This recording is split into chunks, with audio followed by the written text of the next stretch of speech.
dia, galera! Bem-vindos ao Loop Matinal dessa segunda-feira, dia 20 de junho, com as notícias mais relevantes sobre o mundo da tecnologia. Quem fala aqui é o Marcos Mendes, e hoje no seu Loop Matinal do Loop Infinito eu vou falar, dentre outras coisas, sobre a proibição do imposto de importação para produtos abaixo de $100 no sul do Brasil, resultado da enquete do Senado sobre o limite da internet fixa, Snapchat admitindo ter copiado designers para fazer os próprios filtros, e o anúncio do Bluetooth 5. Vamos lá!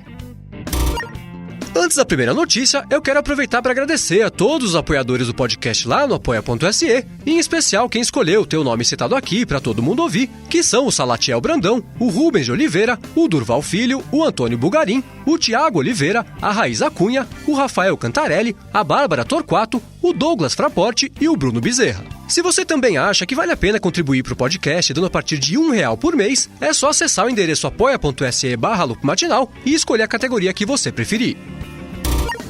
Eu começo o episódio de hoje falando sobre Bluetooth. No final da semana passada, o consórcio que é o responsável pelo desenvolvimento dessa tecnologia anunciou o Bluetooth 5, que vai ser lançado entre o fim desse ano e o começo do ano que vem, e vai contar com alguns upgrades muito bem-vindos de capacidade e alcance. De acordo com o consórcio, a área de cobertura do Bluetooth 5 vai ser 4 vezes maior, a taxa de transferência vai dobrar, vai ficar em 50 megabits por segundo, e a capacidade de tráfego de dados vai aumentar 8 vezes. A má notícia é que, ao contrário de algumas outras atualizações do Bluetooth, que dava para resolver no software mesmo, dessa vez não vai ter jeito. Para que um dispositivo seja compatível com o Bluetooth 5, ele vai ter que vir assim de fábrica. Então, para tirar proveito de todas essas melhorias que foram anunciadas na semana passada e que só devem chegar no ano que vem, todo mundo vai ter que comprar dispositivos novos que nem existem ainda.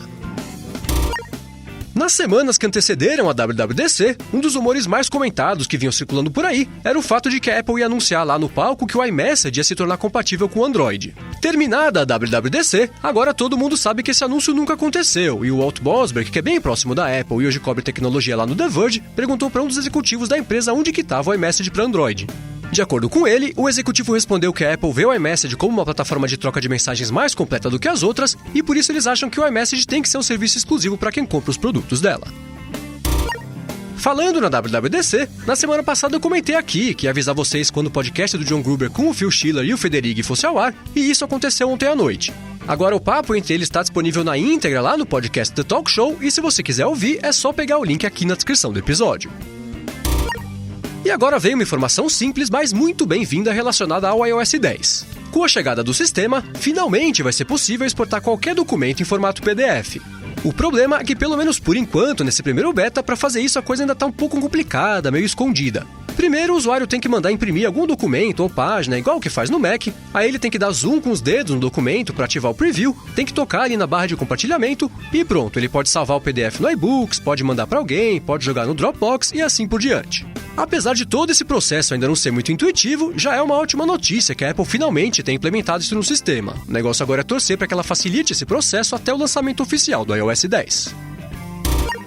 Na sexta-feira, o Google liberou o beta da versão 6.0 do app deles para Android e ele trouxe para alguns usuários uma versão atualizada da função Now a um toque. Para a galera que está testando o recurso, agora quando o Now a um toque é ativado na tela de início, aparece uma série de fileiras de atalhos úteis que vão desde criação de lembretes, novos eventos e alarmes, passam pelo início da navegação para casa ou para o trabalho e vão até a exibição de pontos de interesse na região do usuário. Como esse recurso ainda está em fase de testes, só uma parcela pequena dos usuários testando o beta da versão 6.0 do app dele está conseguindo ter acesso, mas a expectativa é que não demore muito para o Google liberar isso para todo mundo lá na Play Store.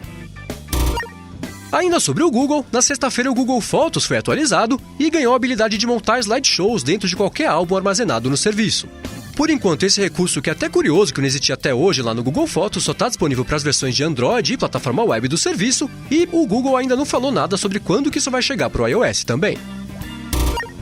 E enquanto isso, lá na China, o Departamento de Propriedade Intelectual de Beijing concluiu um processo contra a Apple e decidiu em favor de uma empresa chamada Shenzhen Baili, num processo que ela alegava que o design do iPhone 6 era uma cópia do produto deles. De acordo com a decisão, as similaridades entre o iPhone 6 e um aparelho da Shenzhen Baili chamado Sensei são tantas que é impossível os clientes diferenciarem os dois só de olharem para eles. Por conta disso, o departamento determinou a suspensão das vendas do iPhone 6 e 6 Plus na China, o que ainda não aconteceu porque a Apple, claro, entrou com o recurso da decisão. Perguntada sobre o caso, a Apple disse que os aparelhos seguem sendo vendidos normalmente na China, mas ainda assim as ações da empresa caíram 2,2% na sexta-feira, porque o mercado entendeu que agora que uma empresa conseguiu emplacar um processo contra a Apple, várias outras devem começar a tentar fazer a mesma coisa para atrapalhar ainda mais o momento turbulento que a companhia vem enfrentando lá na China. Se você quiser ver um comparativo entre o iPhone 6 e o 100C da Shenzhen Baili, que sinceramente não tem a menor chance de confundir ninguém, tem um link para isso aqui na descrição do episódio.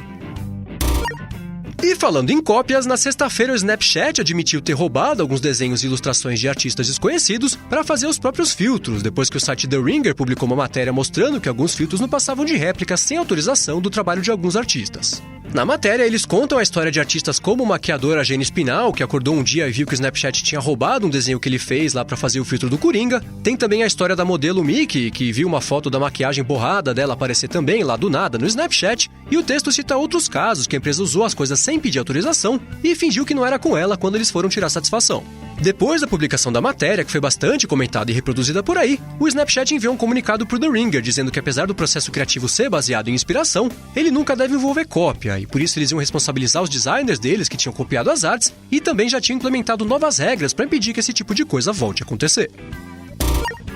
Quem escuta o Loop Matinal deve se lembrar daquela enquete sobre o limite da internet fixa que tinha aparecido no site do Senado e que ficou no ar até a metade da semana passada. O objetivo dessa enquete era verificar com a opinião pública qual era o grau de aceitação para essa hipótese do fim da internet fixa ilimitada, como se alguém precisasse de uma enquete para descobrir isso, e o resultado não surpreendeu ninguém. O Senado divulgou que 99% das pessoas que responderam à enquete são contra a franquia de dados para a internet fixa e disse que o número de participações bateu o recorde lá do site do Senado, com mais de 608 mil respostas enviadas durante a consulta que durou um mês.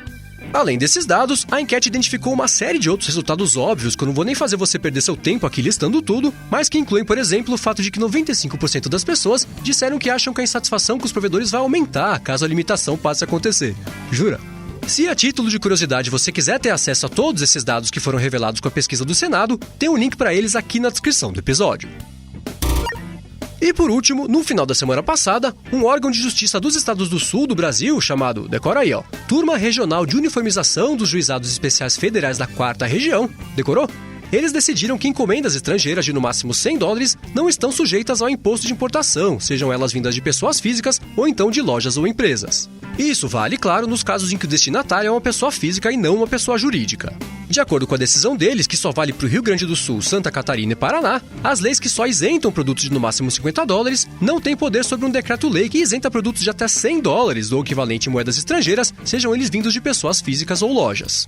Como resultado disso, quem mora no Sul e for tributado para encomendas de até $100, agora pode entrar na justiça para contestar a cobrança do imposto de importação indevido. Como eu disse, essa regra por enquanto ainda não vale para o Brasil todo, mas de acordo com o advogado Rafael Chaia, que conversou com a galera do Tecnoblog, a tendência é que os outros tribunais regionais federais do Brasil passem a acatar essa mesma decisão com o tempo, para a alegria de quem adora comprar uma bugiganga lá no Deal Extreme. É isso aí, galera. O Loop Matinal do Loop Infinito vai ficando por aqui. Os links de tudo que eu comentei hoje vocês encontram aqui na descrição do episódio e também lá no youtube.com/loopmatinal e no soundcloud.com/loopmatinal. Se você quiser falar comigo no Twitter, é só procurar por MV Sementes que eu tô sempre por lá. Obrigado a todos pela audiência, se inscrevam lá no canal do Loop Infinito no YouTube, dá uma espiada lá no apoia.se/loopmatinal se você achar que vale a pena contribuir pro podcast e eu volto amanhã de manhã. Falou!